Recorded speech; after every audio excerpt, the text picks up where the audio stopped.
How's it going, everyone? It's Steve here from Daydreamer Gaming, and this is game week 16 of Premier League preview and predictions. And this weekend sees two massive derby games. We have the Manchester derby and we have the Merseyside derby.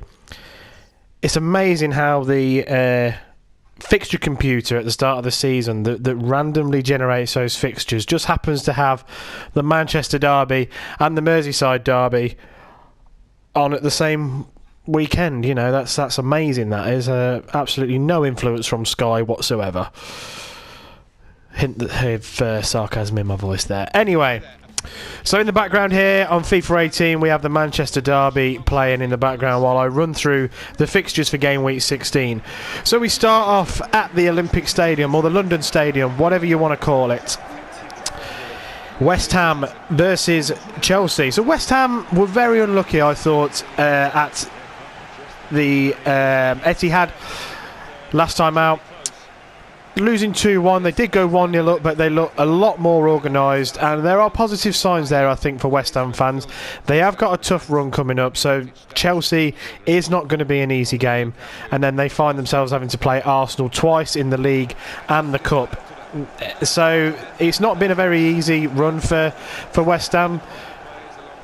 After this Christmas period, if they can pick up some points against some more easier opposition, they might find themselves climbing out of the bottom three. They are currently 19th. Chelsea, other end of the table, they're third. They're in a great run of form at the minute, unbeaten in their last 5, dispatching Newcastle 3-1 in their last game. So I only see this kind of going one way. I say that quite a lot in these videos. I see it going one way, and sometimes I'm very much wrong. But you've got to go with Chelsea in this game for me. They look a lot stronger, and it's kind of that top versus bottom sort of feel about it. So yeah, I'm going to go with Chelsea to win that game. The next game sees 7th versus 8th. And the two teams are Burnley and Watford, which is not something you probably expected me to be saying at this stage of the season. But both teams are doing pretty well so far. Burnley lost away to Leicester in their last game. Yeah, in my opinion, they weren't anything special. They looked pretty ordinary. Leicester probably should have won by a lot more. Robbie Brady will be a big miss for them. He was very much their main man in the time that he was on the pitch, and if there was a goal going to come, he was going to create it. He looked like the only creative spark. He went off injured. I'm not sure how long he's going to be out for. I did start watching something earlier, and they were talking about Robbie Brady, but I did actually miss, how long is he going to be out for. The sooner that he's back, the better for Burnley, really, because he is their creative spark.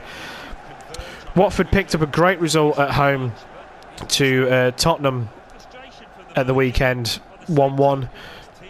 Probably the right time to play Tottenham. They're faltering a little bit. But I did expect Tottenham to win that. I thought there would be a reaction. And Watford picked up the draw, so fair play to them. This is going to be this could be a really, really good game to watch for a neutral. It's a shame that it's on Saturday at 3 o'clock.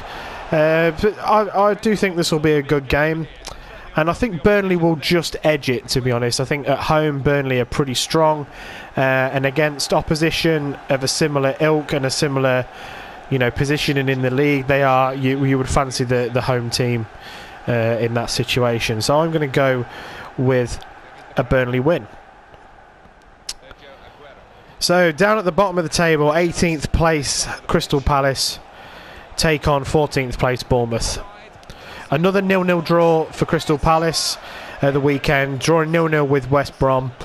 Didn't see any highlights of it. I doubt there really was any highlights. So Roy Hodgson's seemingly got the defence a lot tighter. They've not conceded a lot of goals in their last 5 games, only conceding 4 goals in their last 5 games, which is pretty good considering at the start of the season. I mean, they conceded 4 on the opening day. So improvements there, but obviously striking wise they're probably lacking at the minute. As far as I'm aware, Benteke is still out. He's going to be a big return for them. When he comes back, he's going to play a big part if Crystal Palace are to stay in the division. Bournemouth, their form's improved slightly. They picked up a draw at the weekend, and they're going to be there or thereabouts in terms of league position, anywhere between 10th and 14th, 15th. So yeah, Bournemouth have just got to keep going, and like many teams around that area of the league, home form is going to be key. I'm going to go with another draw. I do think this will be a stalemate. I don't know if it's going to be 0-0.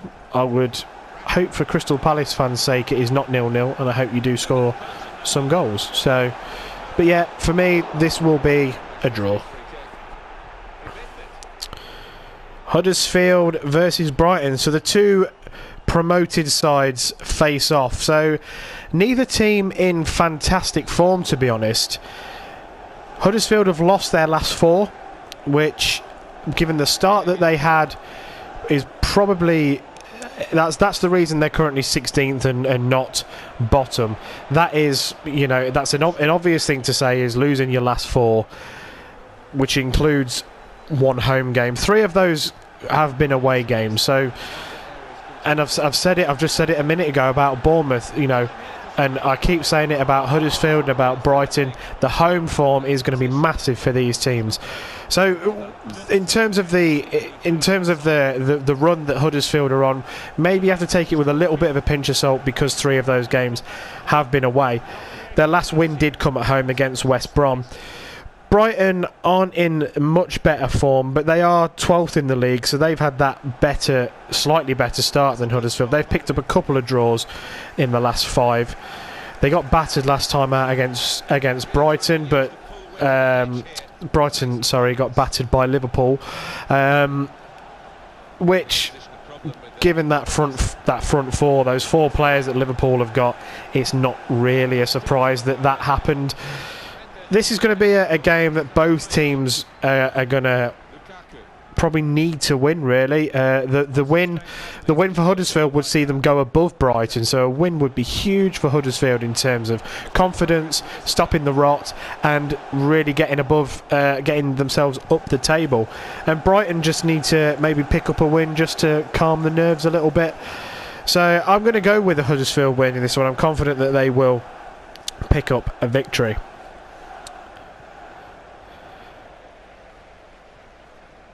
So we head over to Wales, and two teams that are in really poor form at the minute.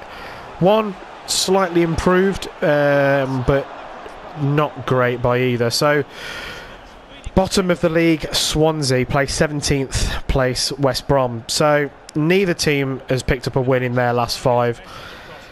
Swansea lost 4 of their last 5. And I keep saying it, but that manager is on borrowed time, in my opinion. And Swansea perhaps should move fast and get a new manager in very quickly. Alan Pardew's first game in charge was a 0-0 against Crystal Palace. Not surprised there, but that is 3 draws in a row for West Brom. So they're just kind of trying to steady the ship a little bit after their kind of poor run earlier on in the season. 3 draws on the trot, so they need to pick up a win, and a win here for West Brom is what I think will happen. It'll be good for Alan Pardew to get that win. It will please the fans, and I hope for West Brom fans' sake that the football under Pardew is much improved to what it was under Tony Pulis. I'm going to go with a West Brom win. I think Swansea are in big trouble this year. Renato Sanchez, I mentioned it before. God, he looks terrible. He looks really bad, which doesn't help. But it's always the manager that gets the boot, not the players. The last of the 3 o'clock kickoffs on Saturday sees Tottenham Hotspur take on Stoke at Wembley Stadium. So Tottenham's form has been talked about quite a lot in the media. A draw again at the weekend against Watford, so that's only 1 win in 5 in the league. They've qualified in the Champions League. They came top with 16 points. Well done. That's an improvement from last season, but their Premier League form, a little bit like Leicester last season. The Champions League form, brilliant. The league form, not so good. So there needs to be a a big response here from Tottenham. Some of their bigger players need to really step up. Dele Alli, I'm not quite sure what's happened to him this season, but he's not hitting the heights that he did last season. And I don't know, is Pochettino going to be brave enough as to drop him? Who knows? Maybe that's what he needs. Maybe he needs a break. Maybe he needs a little bit of a rest. Tottenham should, with the squad they've got, they should be able to cope with the likes of Stoke at home without the likes of Dele Alli. So we'll see what happens there. Stoke picked up a decent win at the weekend, but against Swansea, which is a game that you expected them to sort of win anyway, and that stopped a little bit of a poor run of form for Stoke. They're in 13th. That's where you kind of expect them to be. Really, they're not going to break into the top 6. Certainly, probably not even going to break the top 8, but they're not going to go down. So that's kind of where you expect them to be. I thought it'd be a Tottenham win last week, and it wasn't, but I do think it'll be a Tottenham win this week. I'm almost certain of it. And the 5:30 kickoff on the Saturday sees my beloved Leicester City go up to Newcastle, up to St James's Park to play Newcastle United. So Leicester, doing all right, decent run of form. One defeat in the last 5, which was against Man City, so you can't really grumble at that. And yeah, they've looked good. The last 2 home games, I've been really, really pleased with what I've seen. The style of football has been very different to what I was being told I would see when Puel took over. He's given youth players a chance. Chilwell, Gray, and Diddy is young as well. Maguire is a young player. The only youngster that isn't really getting a crack, and I've just seen on Sky Sports News talk of him maybe leaving already, is Kelechi Iheanacho. So he's not really been given a chance, and that's mainly down to the form of Jamie Vardy, who's scored 7 in 14 this season, which is a great return. 1 in 2 is a great return for any striker at any level, really. Not bad for someone who most said would be a one-season wonder. I still think he plays a massive part in this Leicester side. And rather than stick Iheanacho out wide, stick him up front, but he's got to wait for that opportunity. There are a lot of fixtures coming up over the next few weeks, particularly for Leicester. There's a stat going around that they have got the busiest of the Christmas fixtures. So maybe Iheanacho will get his chance. We've got Man City in the Cup coming up. We've got a midweek game next week as well against Southampton. So he may get his chance, because I expect Vardy will start at the weekend. Newcastle, not looking great for them. They're 15th and they're very much looking over their shoulder, and they did lose to Chelsea last time out at Stamford Bridge, so it's not losing to Chelsea isn't like the end of the world unless you get battered 8 or 9-0. It was to be expected. Newcastle historically haven't travelled down to London very well. They don't travel well, but they need to start picking up some points. I obviously don't want them to pick up any points this weekend. An away game involving Leicester City, no matter who the opposition is, I personally will absolutely take a draw. Even if it was against bottom of the league, I would take a draw away from home. So I am going to go with a draw in this one. I think Newcastle, they will make it difficult. I think Leicester need to get, Leicester are going to get a win in this one, they need to get an early goal. So we'll see what happens. Leicester are 9th now. I'm pretty pleased with that. So on to Sunday, and the first game of the day is Southampton versus Arsenal. So not the biggest game of Sunday, of course. So Southampton, they're currently 11th. That's where we expect them to sort of be. Draw last time out against Bournemouth. They don't score a huge amount of goals, but they're pretty organised and they're pretty defensively fairly solid.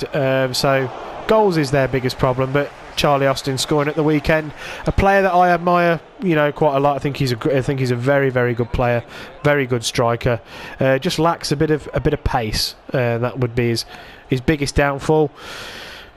Against Arsenal side, who lost 3-1 to Manchester United, and had it not been for David De Gea, they probably would have won that game, but you know, you shouldn't really should you really be conceding 3 at home, no matter who the opposition is, whether it's Man City, Arsenal, you know, Liverpool, Chelsea. Obviously Arsenal won't play themselves, but should you really be a side like Arsenal, should they be conceding 3 at home? Probably not. And United aren't the first team to score 3 at the Emirates against them this season, and they won't be the last, in my opinion. I see this being Southampton. Arsenal's always a bit of a. I think has been a bit of a bogey team for Arsenal in the past, but I expect Arsenal to win this one. I think they'll be too good for Southampton. So the first of the Derby Day games is the Merseyside derby, free scoring Liverpool against Everton. Much improved Everton in the last 2 games. So Liverpool 5-1 against Brighton at the weekend just gone. 7-0 in the Champions League this week as well. They have scored a ridiculous amount of goals. I mean, I'm just looking at their last 5 games now. 4-1, 3-0, 1-1 against Chelsea, 3-0, 5-1. They've won 7-0 in the Champions League. I think they've won 8-0 as well in the Champions League this year. The front 3 is frightening, and you know, it's going to take a lot. It's going to take a lot for Everton to keep them out, especially at Anfield. But I mean, Everton under Sam Allardyce, you know, they did beat Huddersfield 2-0 at the weekend. That's 2 wins on the trot for them. Allardyce will get them organised defensively, but stopping Liverpool is going to be very, very tough. The record is very much in favour of the red side of Merseyside, or the red half of Merseyside. So for me, I can only see a Liverpool win. And in arguably the biggest game of the weekend, so I'm not saying that the Manchester derby is bigger than the Merseyside derby, but this is first versus second. Manchester United versus Man City. Now I'm going to say something that I might regret, but I am going to go for a Manchester United win. And my reason for that is, last 3 games, okay, Man City have won, but they haven't looked as convincing as they were earlier on in the season. So when they were battering teams 4-0, 5-0, 6-0, 7-2 against Stoke, their last 4 games, 2-0 win, 2-1 win, 2-1 win, a 2-1 win. Now, a win is a win. It doesn't matter if it's 1-0 in the last minute and it comes off the player's arse, hits the bar and goes in. It does not matter. A win is a win. But they haven't been as convincing. Huddersfield, you know, took the lead. Southampton pulled it back to 1-1. It took a 96-minute goal. West Ham took the lead, and it took an 80-something minute goal for them to get the win there. So Man City aren't firing like they were earlier on in the season. They are still a fantastic team. They are unbelievable, and they have quality throughout.